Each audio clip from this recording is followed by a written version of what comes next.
പരിശുദ്ധാത്മാവേ എന്നിൽ നിറയണമേ, നിന്നഭിഷേകം പകരണമേ, തിരുഹിതമെന്നിൽ നിറവേറുവാൻ ആത്മാവിൻ ശക്തി എന്നിൽ ചൊരിയണമേ.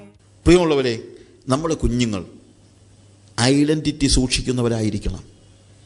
മറ്റുള്ളവരുടെ മുമ്പിൽ തൻ്റെ ഇടത്തോടെ, ശബ്ദത്തോടെ, ശക്തിയോടെ പറയണം, ഞാൻ യഹോവയ്ക്കുള്ളവൻ. അത് പറയാൻ നമ്മുടെ കുഞ്ഞുങ്ങൾക്ക് കഴിയണമെങ്കിൽ അവരുടെ മേൽ ദൈവത്തിൻ്റെ ആത്മാവ് പകരപ്പെടണം. അതിനുവേണ്ടി നമ്മൾ പ്രത്യേകമായിട്ട് എല്ലാവരും പ്രാർത്ഥിക്കണം. എൻ്റെ സന്താനത്തിൻ്റെ മേൽ ദൈവമേ നിൻ്റെ ആത്മാവിനെ പകരണമേ എന്ന് പറഞ്ഞ് പ്രാർത്ഥിക്കണം. ഈ ആത്മാവ് നമ്മുടെ മേൽ വന്നു കഴിഞ്ഞാൽ പിന്നീടുള്ള നമ്മുടെ ഓരോ പ്രവൃത്തികളും ഓരോ ജീവിതം തന്നെ അങ്ങ് മാറി മറിയുന്നതാണ്. യിരെമ്യാവിൻ്റെ പ്രവചനത്തിലേക്ക് നമ്മൾ വരുമ്പോൾ അതിൻ്റെ 31-ാം അധ്യായത്തിൽ അതിൻ്റെ 31 മുതലുള്ള വാക്യങ്ങൾ വായിക്കുമ്പോൾ അവിടെ കാണുന്നത്, ഞാൻ ഇസ്രായേൽ ഗൃഹത്തോടും യഹൂദാ ഗൃഹത്തോടും പുതിയൊരു നിയമം ചെയ്യുന്ന കാലം വരും എന്ന് യഹോവയുടെ അരുളപ്പാട്. ഞാൻ അവരുടെ പിതാക്കന്മാരെ കൈക്ക് പിടിച്ച് മിസ്രയീം ദേശത്ത് നിന്ന് കൊണ്ടുവന്ന നാളിൽ ഞാൻ അവരോട് ചെയ്ത നിയമം പോലെ അല്ല. ഞാൻ അവർക്ക് ഭർത്താവായിരുന്നിട്ടും അവർ എൻ്റെ നിയമം ലംഘിച്ചു കളഞ്ഞു എന്ന് യഹോവയുടെ അരുളപ്പാട്. എന്നാൽ ഈ കാലം കഴിഞ്ഞ ശേഷം ഞാൻ ഇസ്രായേൽ ഗൃഹത്തോട് ചെയ്യുവാനിരിക്കുന്ന നിയമം ഇങ്ങനെയാകുന്നു. ഞാൻ എൻ്റെ ന്യായപ്രമാണം അവരുടെ ഉള്ളിലാക്കി അവരുടെ ഹൃദയങ്ങളിൽ എഴുതും. ഞാൻ അവർക്ക് ദൈവമായും അവർ എനിക്ക് ജനമായും ഇരിക്കും എന്ന് യഹോവയുടെ അരുളപ്പാട്. ഇനി അവരിൽ ആരും തൻ്റെ കൂട്ടുകാരനെയോ സഹോദരനെയോ യഹോവയെ അറിയുക എന്ന് ഉപദേശിക്കുകയില്ല. അവർ ആബാലവൃത്തം എല്ലാവരും എന്നെ അറിയും. ഞാൻ അവരുടെ അകൃത്യം മോചിക്കും, അവരുടെ പാപം ഇനി ഓർക്കയുമില്ല എന്ന് യഹോവയുടെ അരുളപ്പാട്. ഇവിടെ ഈ വേദഭാഗത്ത് നമ്മൾ കാണുന്നത് ഒരു പുതിയ നിയമം ചെയ്യുമെന്നാണ്. പുതിയ നിയമം, അതായത് പഴയ നിയമത്തിൽ അവിടെ കർത്താവ് പറയുകയാണ്, ഞാൻ അവരുടെ പിതാക്കന്മാരെ കൈക്ക് പിടിച്ച് മിസ്രയീം ദേശത്ത് നിന്ന് കൊണ്ടുവന്ന നാളിൽ ഞാൻ അവരോട് ചെയ്ത നിയമം പോലെയല്ല. അത് മരുഭൂമിയിൽ പഴയ നിയമകാലത്ത് മോശ മിസ്രയീമിൽ നിന്ന് ഇസ്രായേൽ മക്കളെ കൊണ്ടുവരുമ്പോൾ സീനായി മലയിൽ വെച്ച് അവർക്ക് കൊടുത്ത ഒരു ഉടമ്പടിയുണ്ട്. അത് കല്ലിലെഴുതിയ പുസ്തകമാണ്, കല്ലിലെഴുതിയ നിയമങ്ങളാണ്. എന്നാൽ ഞാൻ അവർക്ക് ഭർത്താവായിരുന്നിട്ടും അവർ എൻ്റെ നിയമം ലംഘിച്ചു കളഞ്ഞെന്ന് യഹോവയുടെ അരുളപ്പാട്. കാര്യം എന്നറിയാമോ? കല്ലിലെഴുതിയ നിയമം. ഇവരുടെ ഹൃദയവും കല്ലും കല്ലും കൂടെ കൂട്ടിയിടിച്ച് തീ കാറുന്നതല്ലാതെ അനുസരണം നടന്നിട്ടില്ല. ഞാൻ അവർക്ക് ഭർത്താവായിരുന്നിട്ടും അവരെൻ്റെ നിയമം ലംഘിച്ചു കളഞ്ഞെന്ന് യഹോവയുടെ അരുളപ്പാട്. എന്നാൽ ഈ കാലം കഴിഞ്ഞ ശേഷം ഞാൻ ഇസ്രായേൽ ഗൃഹത്തോട് ചെയ്യുവാനിരിക്കുന്ന നിയമം ഇങ്ങനെയാകുന്നു. ഞാൻ എൻ്റെ ന്യായപ്രമാണം അവരുടെ ഉള്ളിലാക്കി അവരുടെ ഹൃദയങ്ങളിൽ എഴുതും. വീണ്ടും നമ്മൾ 36-ാം അധ്യായത്തിലേക്ക് വരുമ്പോഴത്തേക്ക് നമ്മളവിടെ കാണുന്നുണ്ട് പുതിയൊരു ആത്മാവിനെ. നമുക്ക് വായിക്കാം, നമുക്ക് ആ ഭാഗം. ഇവിടെ പറയുന്ന ഒരു കാര്യം, ഇപ്പോൾ നിയമം എഴുതിയിരിക്കുന്നത് എവിടെയാണ്? പുറത്തല്ല. എവിടെയാണ്? അകത്ത്, ഹൃദയത്തിൻ്റെ അകത്ത്, അവരുടെ ഹൃദയങ്ങളിൽ എഴുതും. ഇനി അവരിൽ ആരും തൻ്റെ കൂട്ടുകാരനെയും തൻ്റെ സഹോദരനെയും യഹോവയെ അറിയുക എന്ന് ഉപദേശിക്കുകയില്ല.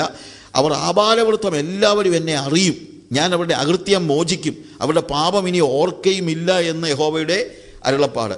36-ാം അധ്യായത്തിലെ കാര്യം കൂടെ വായിക്കുമ്പോഴാണ് നമുക്ക് അത് കുറച്ചുകൂടെ കൃത്യമായിട്ട് മനസ്സിലാക്കാനായിട്ട് കഴിയുന്നത്. 36-ാം അധ്യായം അതിൻ്റെ 25 മുതലുള്ള വാക്യങ്ങൾ വായിക്കുമ്പോൾ യെഹസ്കേൽ പ്രവചനം, യിരെമ്യാവിൻ്റെ പ്രവചനമല്ല, ഞാൻ പറഞ്ഞത് യെഹസ്കേൽ പ്രവചനം അതിൻ്റെ 36-ാം അധ്യായത്തിലേക്ക് വരുമ്പോൾ അവിടെ നമ്മൾ അതിൻ്റെ 25 മുതലുള്ള വാക്യങ്ങളിൽ നമ്മൾ കാണുന്നത്, ഞാൻ നിങ്ങളുടെ മേൽ നിർമ്മല ജലം തളിക്കും, നിങ്ങൾ നിർമ്മലരായിത്തീരും.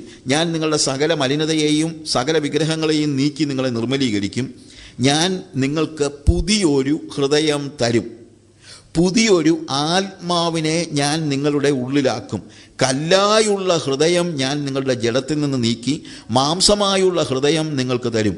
ഞാൻ എൻ്റെ ആത്മാവിനെ നിങ്ങളുടെ ഉള്ളിലാക്കി നിങ്ങളെ എൻ്റെ ചട്ടങ്ങളിൽ നടക്കുമാറാക്കും. നിങ്ങൾ എൻ്റെ വിധികളെ പ്രമാണിച്ച് അനുഷ്ഠിക്കും. ഞാൻ നിങ്ങളുടെ പിതാക്കന്മാർക്ക് കൊടുത്ത ദേശത്ത് നിങ്ങൾ പാർക്കും. നിങ്ങൾ എനിക്ക് ജനമായും ഞാൻ നിങ്ങൾക്ക് ദൈവമായും ഇരിക്കും. ഞാൻ നിങ്ങളുടെ സകല മലിനതകളും നീക്കി നിങ്ങളെ രക്ഷിക്കും. ഞാൻ നിങ്ങളുടെ മേൽ ക്ഷാമം വരുത്താതെ ധാന്യം വിളിച്ച് വരുത്തി വർദ്ധിപ്പിക്കും. ഇവിടെ നമ്മൾ യിരെമ്യാവിൻ്റെ പ്രവചനം 31-ാം അധ്യായത്തിലും യെഹസ്കേലിൻ്റെ പ്രവചനം 36-ാം അധ്യായത്തിലുമായിട്ട് കാണുന്ന ഇതിനകത്ത് പ്രധാനപ്പെട്ട ഒരു കാര്യം ആ ഹൃദയത്തിൻ്റെ ഡിഫറൻസാണ്. കർത്താവ് യിരെമ്യാവിൻ്റെ പ്രവചനത്തിൽ നമ്മൾ വായിച്ചു, സീനായി മലയിൽ കൊടുത്ത നിയമം അവർക്ക് അനുസരിക്കാനായിട്ട് കഴിഞ്ഞില്ല. കാര്യം അത് കല്ലിലെഴുതിയ നിയമമായിട്ട് പുറത്തായിരുന്നു. എന്നാൽ ഇപ്പോൾ സംഭവിക്കുന്ന പ്രത്യേകത എന്താണ്? ഇപ്പോഴ് ഞാൻ നിങ്ങൾക്ക് ഒരു പുതിയ ഹൃദയം തരും. ആ ഹൃദയത്തിൻ്റെ കൂടെ പുതിയൊരു ആത്മാവിനെ ഞാൻ നിങ്ങളുടെ ഉള്ളിലാക്കും. കല്ലായുള്ള ഹൃദയം ഞാൻ നിങ്ങളുടെ ജഡത്തിൽ നീക്കി മാംസമായുള്ള ഹൃദയം നിങ്ങൾക്ക് തരും. ഇപ്പോൾ ഇവിടുത്തെ പ്രത്യേകത, നേരത്തെ കല്ലിലെഴുതിയ നിയമം പുറത്ത്, ഇപ്പോൾ ഹൃദയത്തിലെഴുതിയ നിയമം അകത്ത്. എന്നാൽ അതിനോട് ചേർന്ന് നമുക്ക് വായിക്കാൻ പറ്റുന്ന ഒരു കാര്യം, ആ ഹൃദയം നമ്മുടെ ഉള്ളിലുള്ളപ്പോൾ അതിനെ അനുസരിക്കുവാൻ തക്കവണ്ണം മാംസളമായ ഒരു ഹൃദയം മാത്രമല്ല, ഒരു ആത്മാവിനെ ഞാൻ നിങ്ങളുടെ ഉള്ളിൽ ആക്കും. 27-ാം വാക്യത്തിൽ, ഞാൻ എൻ്റെ ആത്മാവിനെ നിങ്ങളുടെ ഉള്ളിലാക്കി നിങ്ങളെ എൻ്റെ ചട്ടങ്ങളിൽ നടക്കുമാറാക്കും. അപ്പോൾ പരിശുദ്ധാത്മാവിൻ്റെ ഒരു പ്രധാന പ്രവൃത്തി എന്ന് പറയുന്നത് ദൈവത്തിൻ്റെ നിയമങ്ങളെ അനുസരിച്ച് നടക്കാനായിട്ട് എൻ്റെ കൂടെ ഇരിക്കുക എന്നുള്ളതാണ്. നിങ്ങളെ എൻ്റെ ചട്ടങ്ങളിൽ നടക്കുമാറാക്കും. You see the difference? നമ്മളോട് തന്നെ ഒന്ന് ചോദിച്ചേ, നമുക്ക് എങ്ങനെയാണ് ദൈവത്തിൻ്റെ, പലപ്പോഴും ഞാൻ ഈ കഴിഞ്ഞ ദിവസം ക്ലാസ് എടുത്തപ്പോൾ പറഞ്ഞൊരു കാര്യമുണ്ട്.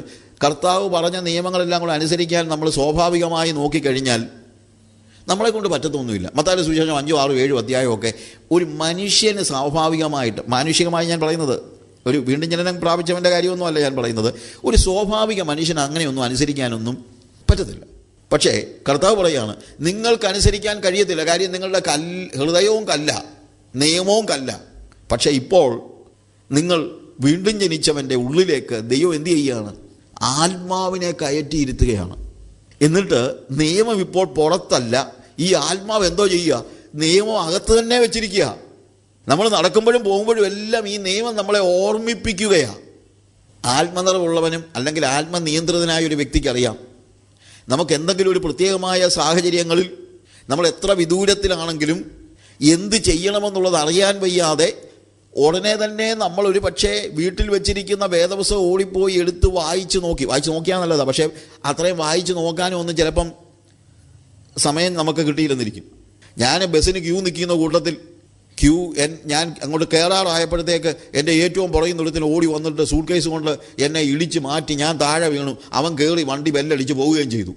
അന്നേരം എന്തോ പറയണം, ഞാൻ വേദപുസ്തകം ഒന്ന് നോക്കട്ടെ എന്ന് പറഞ്ഞു. നമുക്ക് ഉടനെ പോയി വേദപുസ്തകം നോക്കാൻ പറ്റുമോ?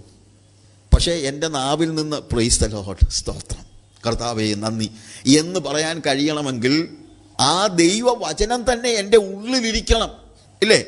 അല്ലാതെ ഓരോ പ്രാവശ്യവും തുകൽ ചുരുളുകൾ വായിച്ചു നോക്കിയിട്ടൊന്നും അല്ല സംസാരിക്കുന്നത്.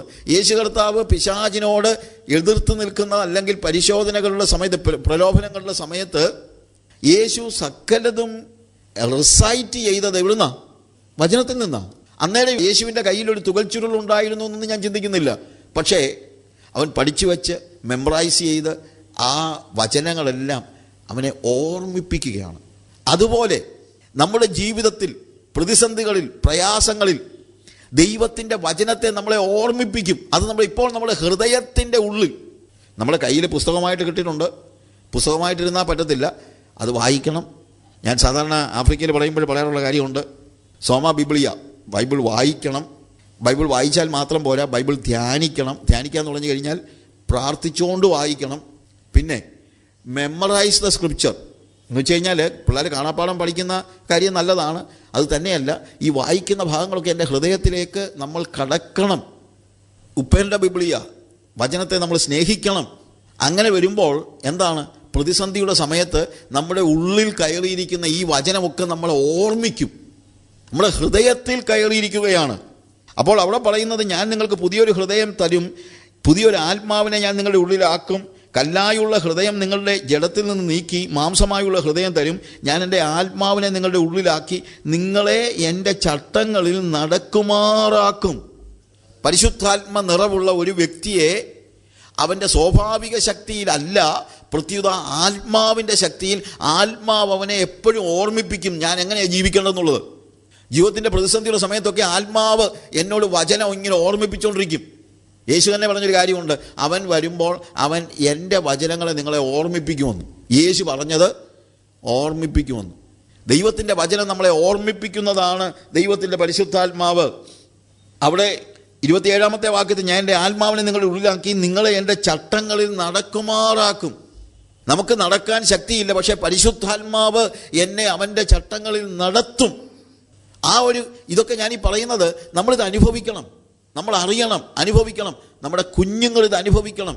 അവരുടെ പ്രതിസന്ധികളിൽ, അവരുടെ കോളേജിലും അവരുടെ സ്കൂളിലും അവരനുഭവിക്കുന്ന എല്ലാ പ്രലോഭനങ്ങളുടെ നേരത്തും ആത്മാവ് ഉള്ളിലുണ്ടെങ്കിൽ ആത്മാവ് അവരെ അവൻ്റെ ചട്ടങ്ങളിൽ നടക്കുമാറാക്കും. ആത്മാവ് ഉള്ളിൽ വേണം. അതുകൊണ്ടാണ് കർത്താവിൻ്റെ പ്രോമിസ്, വചനം ഉള്ളിൽ തരും, ആത്മാവ് ഉള്ളിൽ തരും. അവിടെ പറയുന്ന 2 കാര്യങ്ങൾ അതാണ്. എന്താണ്? ഞാൻ അവരെ ആദ്യം ന്യായപ്രമാണം എന്ത് ചെയ്തിരിക്കുകയാണ്?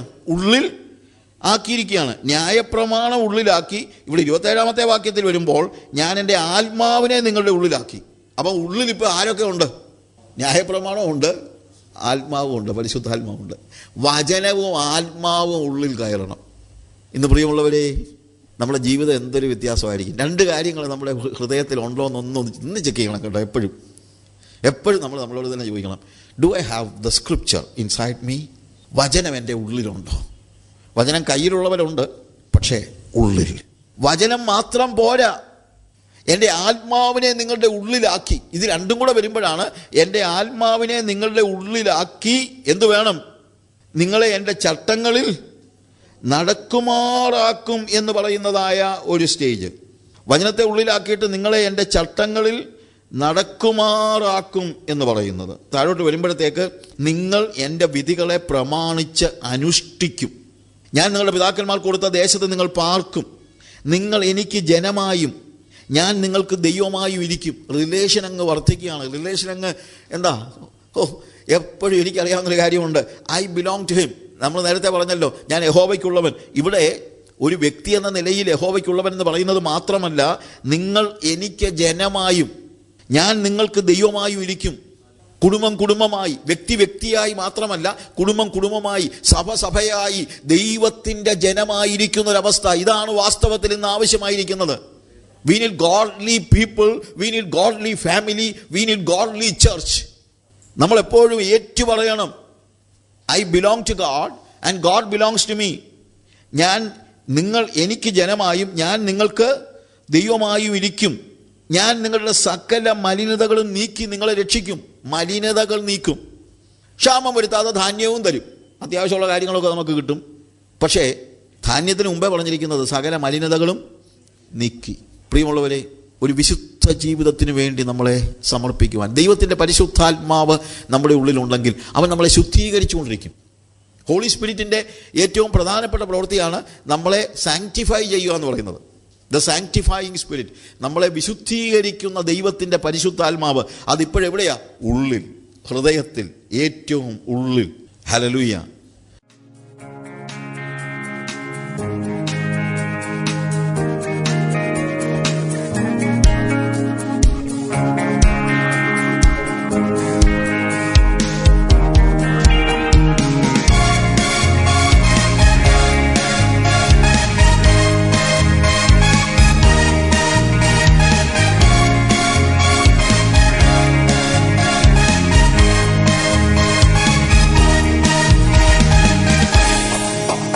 പരിശുദ്ധാത്മാവേ എന്നിൽ നിറയണമേ, നിന്നഭിഷേകം പകരണമേ.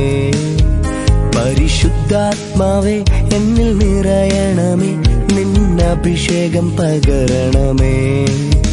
തിരുഹിതമെന്നിൽ നിറവേറുവാൻ ആത്മാവിൻ ശക്തി എന്നിൽ ചൊരിയണമേ.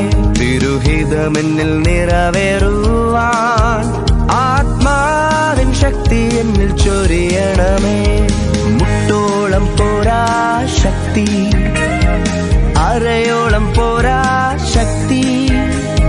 മുട്ടോളം പോരാ ശക്തി, അരയോളം പോരാ ശക്തി. നീന്തിയിട്ടല്ലാതെ കടപ്പാൻ വയ്യാത്ത അത്യന്ത ശക്തി എന്നിൽ ഒഴുകിടട്ടെ. നീന്തിയിട്ടല്ലാതെ കടപ്പാൻ വയ്യാത്ത അത്യന്ത ശക്തി എന്നിൽ ഒഴുകിടട്ടെ. ദിനം തോറും നീ എന്നിൽ വളരണം. വളരണമേ, ഞാനോ കുറയണമേ. ദിനം തോറും നീ എന്നിൽ വളരണമേ, ഞാനോ കുറയണമേ.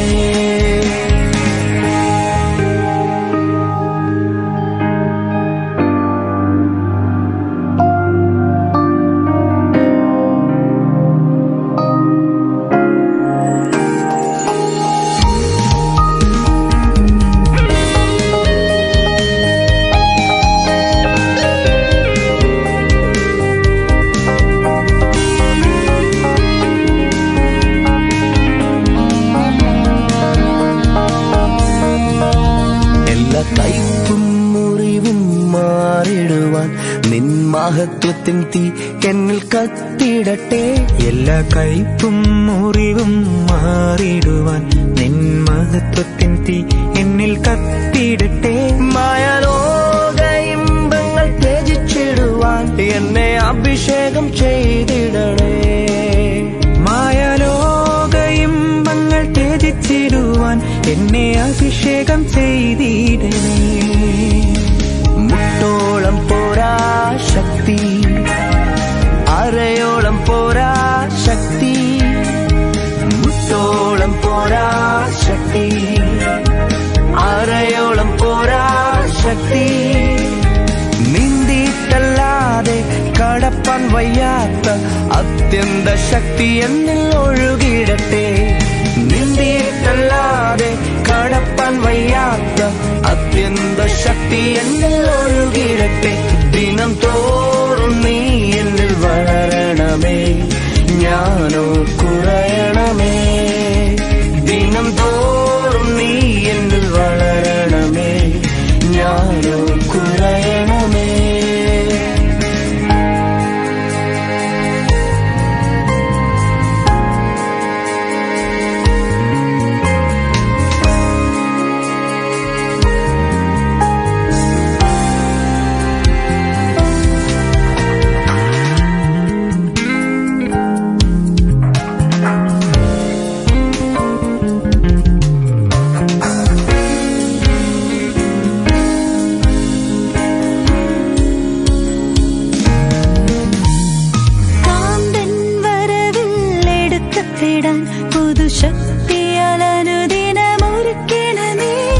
കാന്തൻ വരവിൽ എടുക്കപ്പെടാൻ പുതുശക്തിയാൽ അനുദിനമൊരുക്കണമേ. അന്ത്യത്തോളം വിശ്വസ്തനായി ജീവിച്ചിടാൻ ഇരുപാതെ നടത്തണമേ. അന്ത്യത്തോളം വിശ്വസ്തനായി ജീവിച്ചിടാൻ ഇരുപാതെ നടത്തണമേ. മുട്ടോളം പോരാ ശക്തി, അരയോളം പോരാ ശക്തി. മുട്ടോളം പോരാ ശക്തി, അരയോളം പോരാ ശക്തി. നീന്തിയിട്ടല്ലാതെ കടപ്പാൻ വയ്യാത്ത അത്യന്ത ശക്തി എന്നിൽ ഒഴുകിടട്ടെ. നീന്തിയിട്ടല്ലാതെ കടപ്പാൻ വയ്യാത്ത അത്യന്ത ശക്തി എന്നിൽ ഒഴുകിടട്ടെ. ദിനം തോറും നീ എന്നിൽ വളരണമേ, ഞാനോ കുറയണമേ. ദിനം തോറും നീ എന്നിൽ വളരണമേ, ഞാനോ കുറയണമേ. ദിനം തോറും നീ എന്നിൽ വളരണമേ, ഞാനോ കുറയണമേ.